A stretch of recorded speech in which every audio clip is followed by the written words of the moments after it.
You're listening to the Affiliate Report podcast, presented by sellhealth.com. Increase revenue and improve your affiliate marketing business with advice from two industry insiders. Your hosts, Derek Galel and Galel Fajardo. Hello and welcome to the Affiliate Report podcast, brought to you by Sell Health, the #1 health affiliate network online. My name is Galel Fajardo. I am director of the Sell Health Affiliate Program, and I'm joined by co-host, the host of Project Ignite podcast, as well as CEO of Leading Edge Health, and he is a mentor to entrepreneurs worldwide. Ladies and gentlemen, the world famous Mr. Derek Galel. Famous in his own mind. Well, I mean, you are world famous. I mean, you have an international. So somebody audience. knows me in other parts of the world. I'll take that. I know you, and I'm in the U.S. That makes exactly, totally, yeah. Exactly. What is happening in Canada? How is life? It's good. All is well. I don't know if you've been watching the news, but we've got our truckers are fighting for freedom. It's pretty funny. They have overrun our capital with semi-trucks. I love it. I'm just waiting for it to happen here in the States. And it's pretty funny though, because on top of that, like every extreme right wing Nazi group has tagged onto this. And so the whole message is totally diluted. There's Nazi symbols being painted here and there, and all these parasite protesters. And anyway, that's always fun. That's always fun. It's just, come on, people. Let's just get on with life. Well, and it's the same. I mean, this is what happens, right? And there's a lot of really good marketing lessons to be learned here. It's the same thing when you had people that were protesting George Floyd, right? So the death of George Floyd. For those that are international, I'm sure you guys all heard about it, right? There was, of course, a guy in Minnesota who was on fentanyl, and a police officer, had him on the ground, and there was questions about the use of force, right? And he died in police custody, right? Obviously controversial, raises all kinds of questions about how Black people are treated, police force, et cetera, et cetera. And so you had nonviolent, concerned people, white, Black, Asian, Latino, everywhere, every race in between, who were protesting peacefully, showing their concern about police brutality. Okay, great. And then what happens? Then the crazies come out, and start burning and looting buildings and this, that. And what happens? The message gets diluted, and all that was remembered of that summer, if you're just looking at that summer, it's like, oh my gosh, look at these people that burned down buildings, right? So it's like, now the message is gone, right? Instead of focusing on whatever it is that people wanted to focus on, now the message gets hijacked by idiots, right? It does. It's just, it's brutal. But I expect the same thing to happen here in the U.S. But here's the problem with this particular protest, is because there's a lot of people in here that in this specific process that are idiots as well. I'm sure. I'm sure it's bad. Absolutely. This is we got a whole bunch of people with class 1 driver's licenses, fighting for our freedom, and that's what they can drive trucks. Good for them, but it's gone way too far, and they're not. Yeah, honestly, it just needs to end. It's fucking ridiculous. Well, here's the thing, though. Here's what I want to know: is where's your prime minister? Well, he's in Ottawa. Because the perception, I'll tell you, the perception here is that he's out hiding now. Like, why isn't he talking to them? Why isn't he going out there? And so that's what Americans. But there's no negotiating, right? Like, what they're asking for and what they're demanding, we're not going to give in on. And the majority of the population of Canada does not want to. They're not representative of a majority here. They're representative of a minority. For sure. And so at the end of the day, we actually are in a tough spot here, because when you have that many big rigs and trucks parked in the Capitol, what is the option? You cannot physically remove them. You're not going to get the towing companies to remove them, because the towing companies are like, we're not going to remove them because there goes our future business with them. And half the towing companies are in part of this, right? Totally. It's actually a mess. I was hearing that they were calling towing companies, and towing companies were telling them, oh, we're unavailable, or we're out because of COVID. Totally. Absolutely. And I don't blame the towing companies, because no matter which side of the whole debate they stand on, commercial truckers are a big part of their business. Right. So it's not like you can just roll in and break up the protest with your regular police force or military. You can't. And there's not enough tow trucks in bloody Canada to move all these bloody guys, because you need heavy lift tow trucks, right? Like it's what they've done here is fascinating. I mean, they've had their GoFundMe pulled. Yes. All that money's been returned. There's a Christian site up now, a Christian kind of GoFundMe that's raising money for them and stuff like that. Yeah. But the thing that I as a Canadian, this is not representative of a majority of Canada. We're 80% double vaccinated up here now. Yeah. At the end, America's eating this thing up, man. Oh, well, and that's part of the problem is we've been a lot of the donations have been coming from the U.S. Absolutely.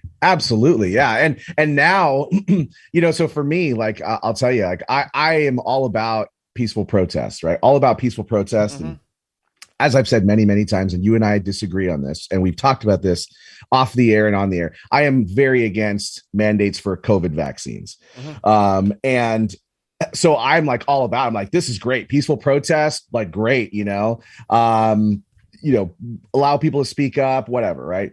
But it's not peaceful is a problem. Well, again, I saw my cities being burned down close to me. Right. So that's why, that's the context I put it in. Right. Sure. It's like, I was watching like people's businesses. Like I literally have friends who had to like board up their businesses.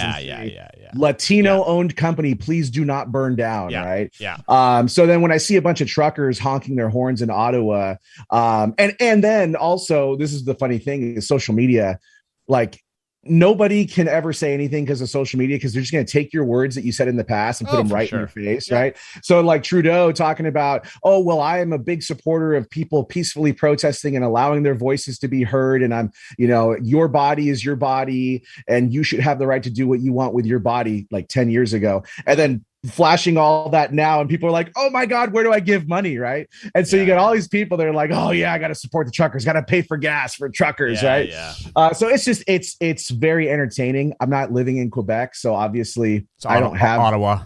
Oh, I'm sorry, capital. Ottawa. Yeah. Yes, Ottawa. So I don't live there, so it's it's been very interesting to watch. And a lot of, there's a lot of just regular people that are getting their lives turned upside down. They faced violence. They've been pushed around. They've horrible stuff. And these are the truckers that are doing it, right? Yeah, and then that's just it's gone a little bit too far in some cases. We had a protest here over the weekend in Vancouver, and one dude was just walking around trying to fight people, right? Like, and another dude got arrested. He was literally pulling a wagon full of cartons of eggs down the street. You're like, dude, nice, nice. Nice. And the best part was he was up from Washington. Of course. And this is what's funny is like he was up from Washington, right? So he had to have been vaccinated. That's even the best border, right? Yeah. I know. And the thing is, like the lesson that I take from all this stuff is you're always going to have people stirring shit up, right? You're always going to have people stirring shit up, and it's just I'm just glad that I'm able to watch it happen in another country, and that, hey, I guess, I don't know. It's just something that I find very amusing, to witness. I thought it was a very, like the memes that this is producing is just top notch, right? Top notch memes that are being produced from here. But hopefully, nobody else gets hurt, and this can all be settled peacefully, because Canada's a great country. We're past this. I mean, at the end of the day, let's just get on with life, people. I'm done with the restrictions. I mean, I'm at a point where you have a choice, right? If you've been vaccinated, you don't have to worry about stuff, right? You can do what you want to do. If you don't, that's your choice, but there's going to be restrictions, right? And that's part of life. That's part of living in this country, right? If you don't do certain things, there's certain things you can't do. Yeah, and as an American, we're just like, what? Yeah, no, I get it. I get it, right? And it's a very different society. But even that, I mean, there's things you guys can't do down there. You can't drive a car until you get a license, right? Right. But driving's a privilege, right? A right here is very different than a privilege. So like that's where the delineation comes, right? I may not be allowed to drive a car, but you damn well better believe I can buy a firearm, right? And that's the thing that blows everybody's minds. They're like, what are you talking about? And I was like, no, you don't understand. Like, this is our culture. Like, our culture was built on the fact that we can give a big middle finger to our government and tell them no, and we'll fight back, and we'll take and we'll take the country back, and so that's the thing. Like, that's like literally, like, I have friends whose great grandfathers fought in the Civil War, and lineage, like, leading down from the Revolutionary War, right? So it's just so different, right? It's cultural, right? These cultural differences that exist, right? It's just so different. But I get it. Like, it's like, come on. Yeah, I mean, you guys are very individualist down there for the individual's rights, and we're a little bit more focused on the collective good, right? Like, and it's just a different philosophy, right? Yeah. But it's the thing, though, is like, I've always gotten along very well with Canadians, and it's funny. I was yesterday at dinner, somebody's like, I would never go to Canada because of all these restrictions that they have. And I said, I've been to Canada 3 times in the last year. And I'll tell you, going up to Canada is no different than going into LA County. Yeah. It's the same as LA County. It's a world of difference from where I live, Orange County. Mm-hmm. But all I have to do is drive 15 minutes up 405 North, and I'm in LA County. And it's the same as if I were in Vancouver.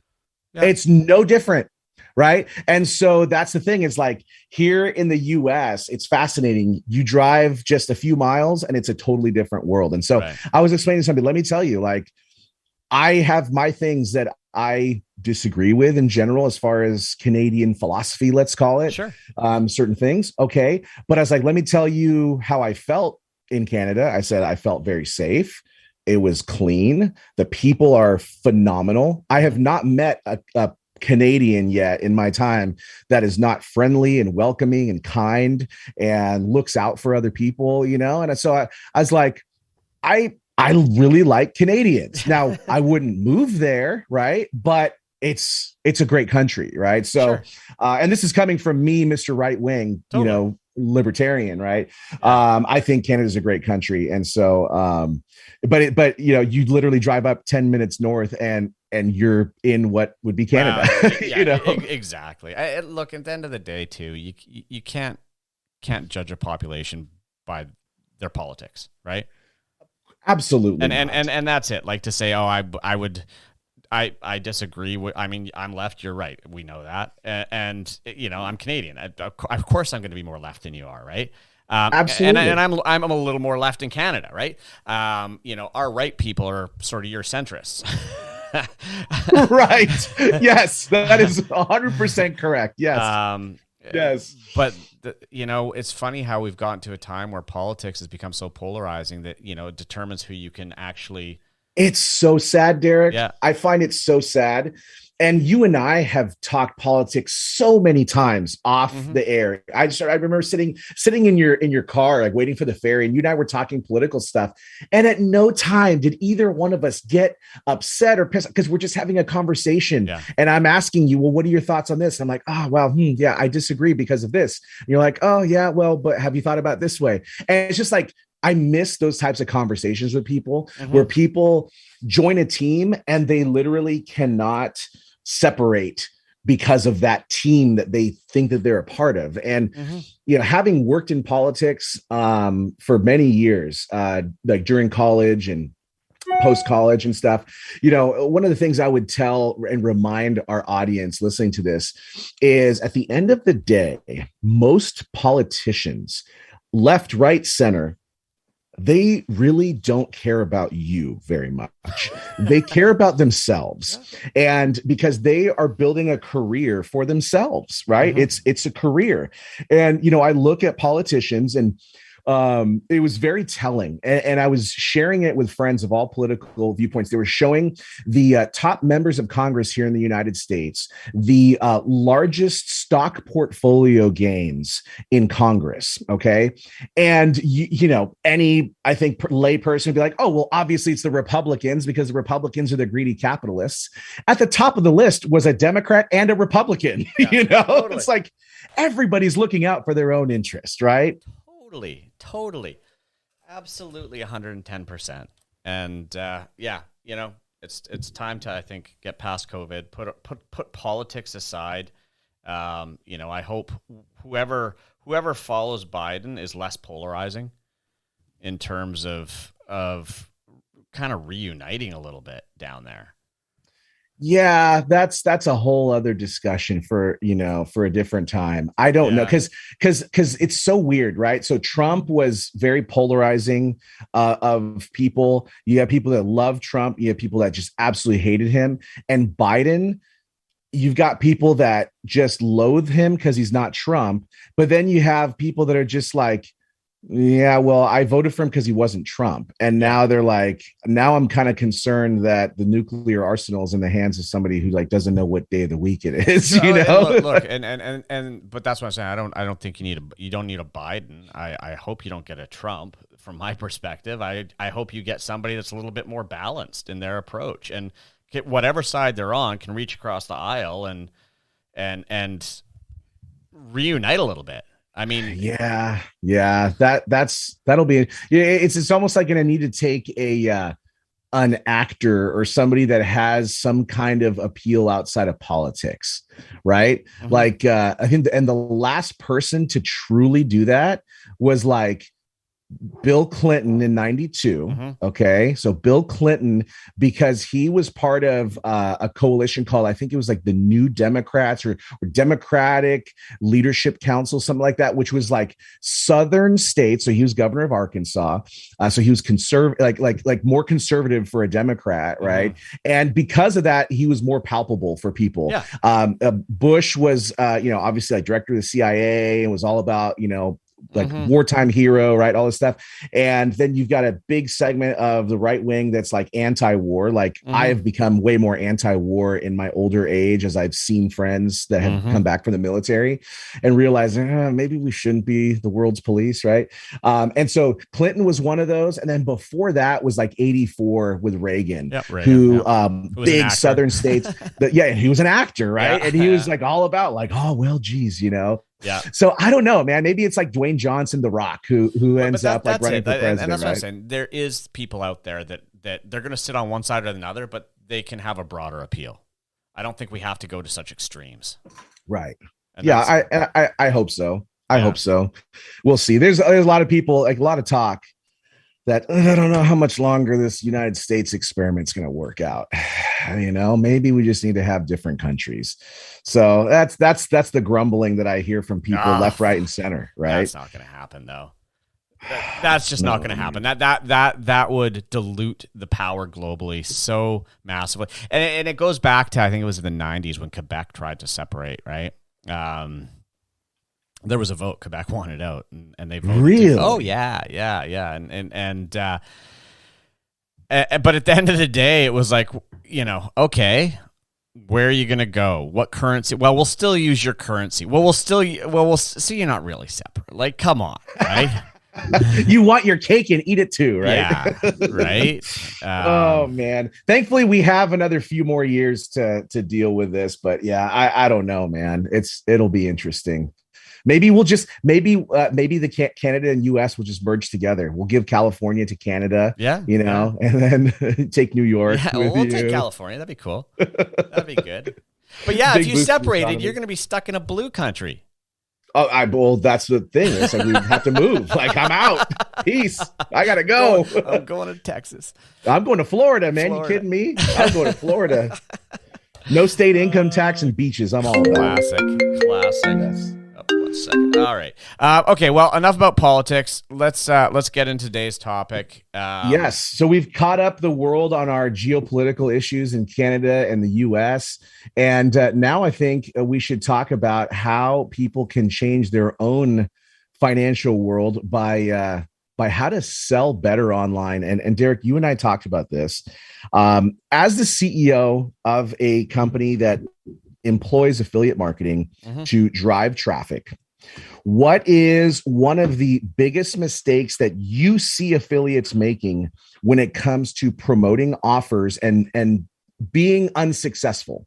So what's one of those big mistakes that you're seeing regularly? Big mistakes. Well, look, the big mistake, God, I'd love to say there's one big mistake, right? But it really comes down to, if you give me, 95% of the affiliate sites out there, I'll pick them apart and I'll show you, on any given affiliate landing page, multiple things that they could do to improve their results, right? And I think probably one of the most common questions I know you get is, well, how do I make my landing page more effective? How do I build better landing pages, right?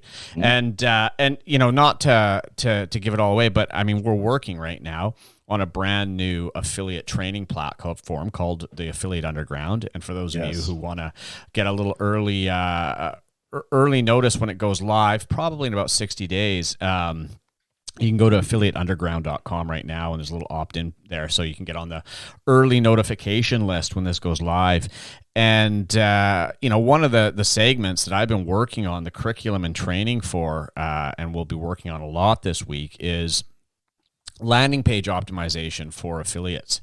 And, when I started to break down the training and really started to drill down into where's the big mistake that affiliates are making, it came down to actually the mindset that people approach their landing pages with. And as an affiliate, you need to understand your role in the customer journey, right? And if I broke the customer journey down into sort of 3 segments, you have kind of awareness. First of all, they're aware they need a product or they need a solution, or some kind of awareness that then leads them to heading over to their computer, firing up their browser, and looking for some sort of a solution, right? Now, the second phase in the customer journey, so you got awareness, and then you sort of get into that research phase, right? And the research phase is, okay, how do I solve this problem? What products exist in this category? And once they do their research, then you get to the final phase where they actually make their purchase, right? And so that's a very simplified customer journey. But as an affiliate, you exist in the stage that is the research stage, okay?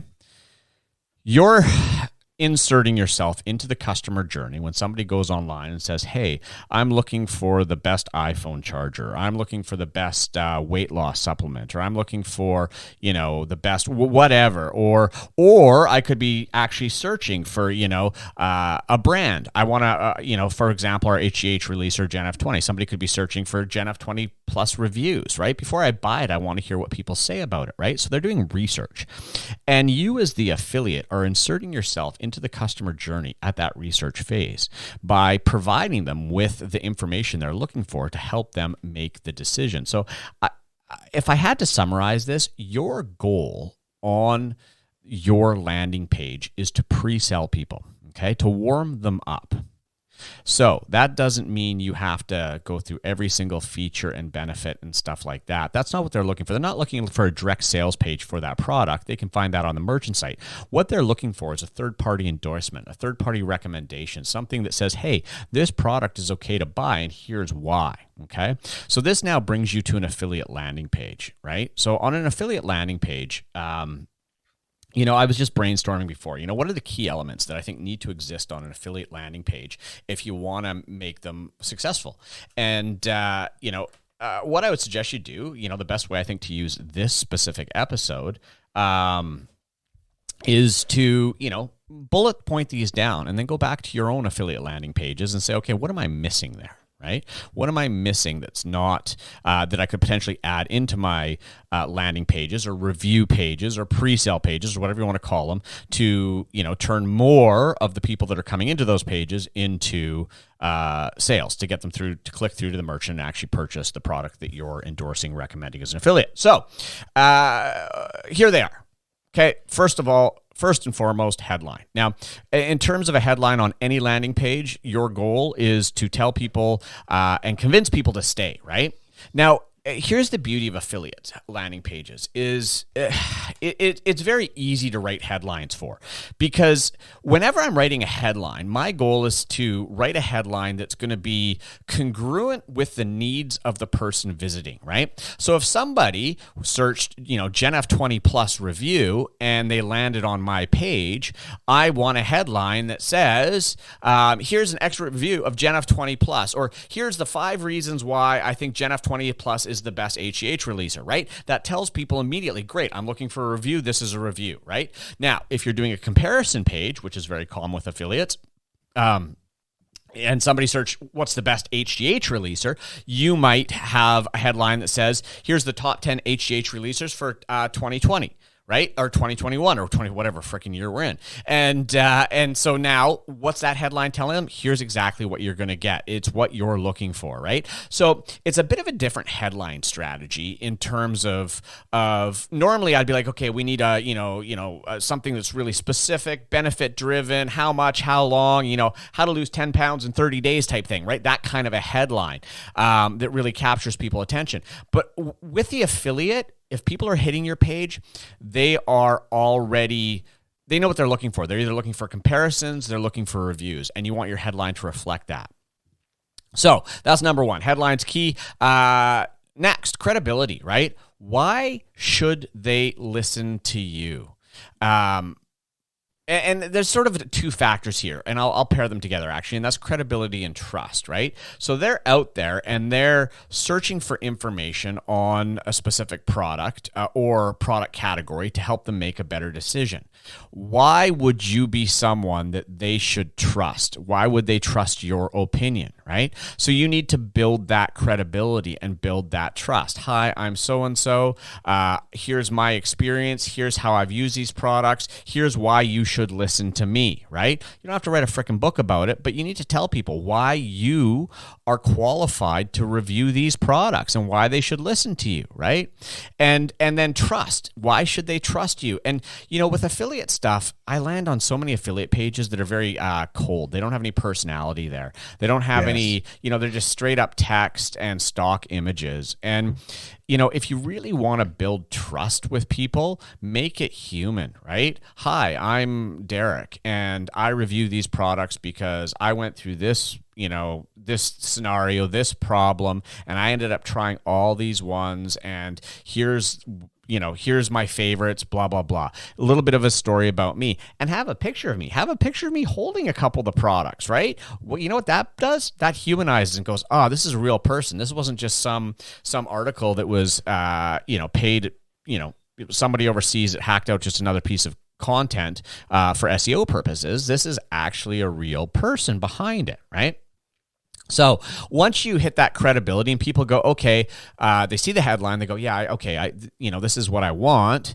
And then you have those elements that they can scan and go, yeah, okay, this is a credible resource that I'm going to actually trust. Then we can get into the product and the actual review. And look, depending on whether you're doing a comparison page or an individual product review, my main piece of advice is keep it structured. Okay, so figure out, okay, what are the best elements to compare in this product category? Okay, so if I'm comparing guitars, what am I gonna review? Okay, so I could review playability, quality, cost, guarantee, all these different things, and break those down into something that people can really quickly, easily digest. You don't want to have just long, boring, huge blocks of text. You want something that people can really look at, quickly digest, and help them make that decision. If that's comparison, if it's an individual product review, again, when you do that, break it down into here's the one second. There's something odd that's just completely beeping, and I don't know what it is. All right, sorry. My bad. This is one of those podcasts. This is live, right? We're not going to edit this. Those beeps will be there when I'm done. What was that? That was apparently I have a second keyboard that I use that's wireless. Oh, beautiful. And it was underneath my desk, and something just fell on it. And the joys of recording live. It's all good. It's all Let's good. keep rolling. Anyway, all right, so moving on. So Yeah, so when you're doing a review of an individual product, obviously, break it down, structure it, different elements, features, whatever it is, but also have some bloody pictures of it, right? Some real pictures of the product. If you're doing a physical product, that's something people can see, touch, use, unbox it, right? Take some real pictures of it, create a little video of it. People love that stuff, and that adds so much credibility, trust to any review out there. But again, I would say 90% of the reviews that I look at are all canned stock photos, or photos that were just, taken by the actual, manufacturer. And here's the thing. I think the photos that work best are actually the amateur ones because they look authentic, right? So when you've got these bloody pictures that are obviously professionally taken, people don't trust it. I mean, authenticity. Or product renderings, right? Renderings. Oh, God, product renderings are even worse. Anybody can spot a product rendering. And whether they even know it's a product rendering or not, whether they've consciously said, oh, that's a product rendering, subconsciously, the spidey senses tingle and they go, oh, this isn't even the real product, right? Absolutely. So make sure you structure your review and add different elements to it. So authentic photos of the product, and even just supplement. My God, take a picture of the front of the supplement, the back of the supplement, pull some of the pills out, take a picture of them, beside a ruler so you can see how big the pills themselves are. Just little things like that are over and above. Okay. And then social proof. Right? What are other people saying about this product? And how do you get social proof if it's not your product? Well, go out there and research, right? If they have testimonials on their website, great. Say, here's some testimonials for this product. If it's a product that's sold on Amazon, do not go and copy the Amazon reviews and put them on their site. Amazon will come down with the hammer on you because that's their intellectual property, the review content. But you can definitely say this has a 4.5-star review and summarize a few of them. And some of the things that people said were this on Amazon, right? So you can summarize content, stuff like that to help with that social proof. Now, the last part that I think a lot of people screw up on with affiliate landing pages and affiliate offers is urgency and scarcity.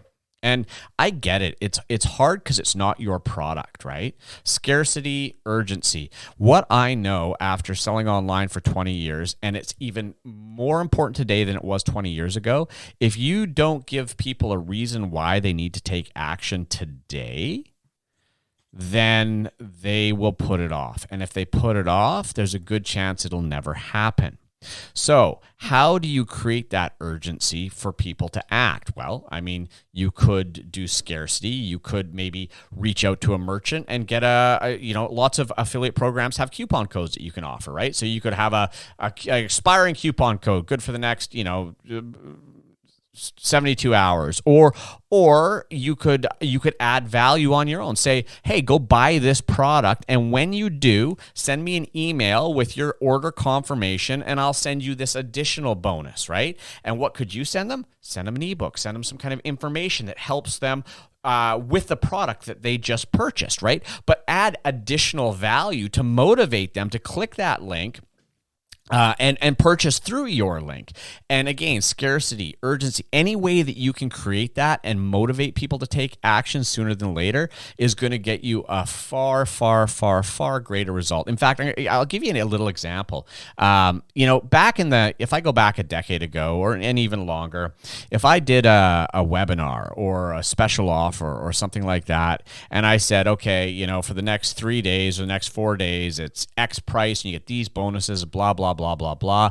Typically, when I do my close, what would happen is, I would get like 80% of the sales right away, right? Like people just go and buy and blah, blah, blah. They just do it. And then over the next 3 or 4 days leading up to the cart close and the countdown, when that offer went away, we'd pick up another 20%. That has completely flipped on its head now. And I did a webinar a couple months ago. And again, I finished up the webinar, said, okay, here's a special offer. And the sales, I was like, oh my God, I bombed, right? Like I was like, this was just an absolute bomb. And And then, I had a sequence of emails going out reminding people that this deadline was coming, countdown, countdown, countdown. And literally an hour before the thing shut down, I got like 5 times more orders. Like it was like a complete switch. It used to be 80-20, 80 front, 20 back. Now it's 20 front, 80 back, right? And why? Because unless you give people a hard deadline today, they don't act, right? So this is harder with affiliates. I get it. If there's urgency that exists or scarcity that exists on the product you're promoting, leverage that into your affiliate review. If it doesn't exist there, find a way to create it yourself by layer on your own bonuses and say, hey, yeah, send me your confirmation and I'll send you this free digital gift of some sort, right? And or God, you could even be physical. At the end of the day, if somebody actually went and made a purchase and you made a $50 commission on it, and you could say, here's a $10 Amazon gift card, you're still ahead, right? There's lots of ways you can slice and dice that. So look, just to recap all of that, you need the headline that's congruent with the particularly how they got there, right? So they immediately go, yes, this is what I'm looking for, right? Before you start reviewing stuff, credibility and trust. Why should they trust you? Why are you credible? Then structure your review, and every product's different, but the more effort you put into making it authentic and not looking like just another canned offshore hired review by using, actual product images that are authentic, amateur images, you holding it, stuff like that, that's going to make a big bloody difference. Social proof. There's lots of ways, even if you don't own the product, to gather social proof, and then your call to action with scarcity and urgency. And the call to action's key too. I've been on affiliate review sites and their call to action, I'm like, great review. How do I buy the product, right? This little buried link at the bottom. You should have a big ass, click here to add to cart, buy it now, whatever that is. Don't hide that, because I've been there. I'm like, back, search it, go straight to the site and buy. Thanks for the review. It helped me make the decision, but I didn't buy it through your link because I couldn't find the damn link. Yep. So look, guys, if I had to summarize this, gain mindset, it's a pre-sell, and we've both harped on this over and over and over and over, this is ad copy, right? Mm-hmm. Even though you're not selling the product, you're pre-selling the product, and understanding copywriting and getting copywriters to create your reviews is going to yield a far more profitable outcome than just hiring, some content writer to create said review. Okay. Yes. Big difference. So, you might have to spend a little more, but the outcome's going to be far, far bigger. You're gonna make a heck of a lot more money, right? So that's it, right? Landing pages, right? Check those things off. Have you done those things? Can you do those things better? And start making changes, and your results are going to improve. Fantastic stuff, Derek. For those of you that are listening to this, and if you have a notepad, I want you to write down these following episodes that we have talked about some of these topics in depth that Derek brought up. So regarding headlines, start there. Okay. So and I was jotting down notes furiously while Derek's talking here. Headline, right? Major element. We recorded an episode in August. It's episode number 66 called Improve Your Headlines by 87% in 30 minutes. Go back and listen to episode 66 for guidance on headlines. 2 other elements that he talked about was credibility and social proof. Okay. When it comes to credibility, okay, you're going to want to listen to episode 38. This is the title of that is Elevate Credibility by Becoming an Authority. We go deep into this subject on episode number 38.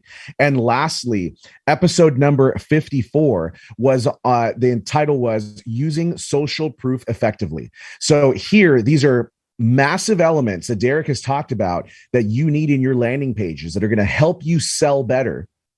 Go dive deep into those other episodes to further get into the nitty-gritty that we're teaching on these subjects so that you can make your landing pages super effective, so that when you're buying traffic, you're warming up your visitors appropriately, getting them ready and getting them into the mindset so that they cannot wait to buy what you have to offer. All right, folks. So great stuff here today, Derek. Again, a recap, episode 38.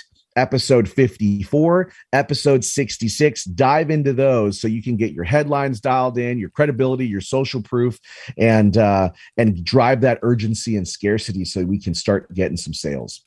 Great stuff, Derek. Fantastic. All right, folks. With that, don't forget, go to affiliateunderground.com, put in your email address so you can be first to know when Affiliate Underground is ready to launch. That should be coming very soon in the next 60 days or so. So affiliateunderground.com. In the meantime, send us an email if you have any questions that we can address here. support@theaffiliatereport.com. Thank you so much for listening and have a fantastic week. You're listening to the Affiliate Report podcast, presented by sellhealth.com. Increase revenue and improve your affiliate marketing business with advice from two industry insiders. Your hosts, Derek Galel and Galel Fajardo.